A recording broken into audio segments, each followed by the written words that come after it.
10 sign na hindi ka na importante sa taong mahal mo.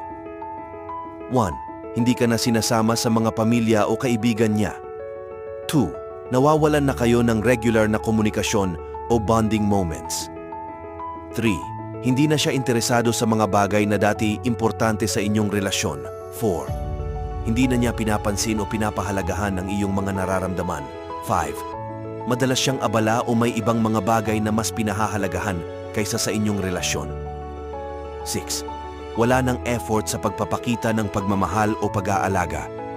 7. Napapansin mo na may kakaibang distansya o pagkabahala sa kanyang kilos at salita. 8. Hindi na kayo nagpaplano o nag-iisip tungkol sa hinaharap ng magkasama. 9. Madalas siyang nagiging iritable o nagagalit ng walang mabuting dahilan. 10. Hindi na kayo nagkakaroon ng intimate moments or emotional connection.